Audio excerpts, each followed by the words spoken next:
బాబు, నువ్వు చూసుకోవాల్సిన శాలిటీ అదే. బాగా చూసావా? నిజమే వరాలా, నువ్వు చెప్పినట్టు ఇద్దరు రూపురేఖలు ఒక్కలాగే ఉన్నాయి. నవకాయ బాబు, ఇది ఆఫీసు. ఇదిగో ఆయన వాకింగ్ చూసాం కదా, ఆయన టాకింగ్ కూడా విన్నాం. పద పద.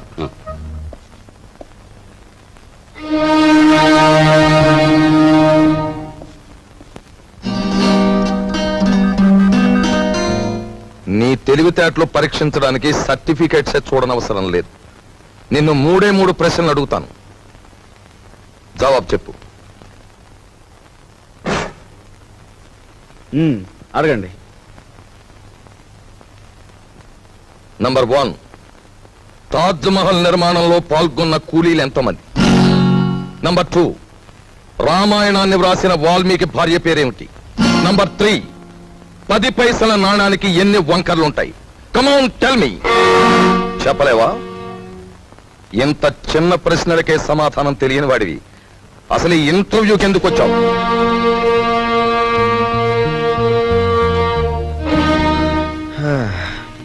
చెప్తాను.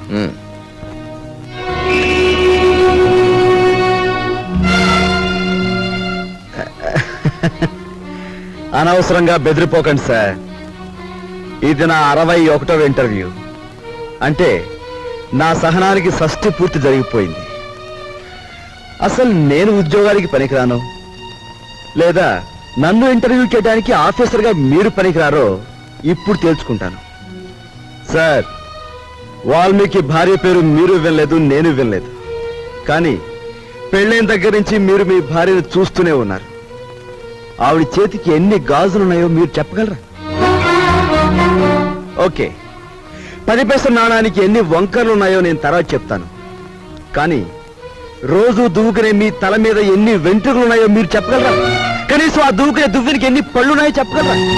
చెప్పండి. నాకు తెలియదు. మీరు వేసే అడ్డమైన ప్రశ్నలకి మేము సమాధానాలు చెప్పలేకపోతే మమ్మల్ని వెధవలా చూడటం తెలుసా? మిమ్మల్ని చంపకుండా ఎందుకు వదులుతున్నానో తెలుసా? మిమ్మల్ని చంపి నేను హంతకుడుగా మారటం వల్ల మా సమస్యలు పరిష్కారం కావు. అందుకు గుడ్ బై. నిలబడి ఉండడం నాకు అలవాట్లేదు, ఏమనుకోకండి. బాబు, మీరు రాజశేఖరం గారి తాలూకే కదూ? యా, సీనియర్ కాల్సొచ్చా? పర్వాలేదు, తాగు బాబు. మినిస్టర్ గారు తాలూకు భానోజీరావు గారు. అవునవును, తెలుస్తూనే ఉందిగా. అయితే నేను వెళ్ళొచ్చా? మా మొహాన సిగరెట్ పొగ ఊదించుకునే కంటే నేను పంపించేయడమే మంచిది. వెళ్ళరా బాబు. Next. Good morning everybody. Good morning. Good morning. Please be seated. Thank you sir. Are you mister Bhargava? Yes sir. Bhargavaramudu అంటే ఎవరు? తండ్రి ఆజ్ఞ నెరవేర్చడం కోసం కన్న తల్లినే తెగ నరికిన వాడు. భూమి చుట్టుకొలత ఎంత? 7,900 మైళ్ళు. భూమి తన చుట్టూ తాను తిరిగే వేగం ఎంత? గంటకి 1000 మైళ్ళు. ప్రపంచంలో ఇప్పుడు పేరు పొందిన ఫుట్బాల్ ఆటగాడెవరు? Diego Maradona. ఇంజనీర్ బాధ్యతలేమిటి? స్వార్థపరుడైతే దేశానికి వెన్నెముక లాంటి ప్రాజెక్టులను కూల్చివేయడం, నిస్వార్థపరుడైతే వాటిని నిలబెట్టడం కోసం తనుకూలిపోవడం. మొదటి ప్రపంచ యుద్ధం ఎందుకు వచ్చింది?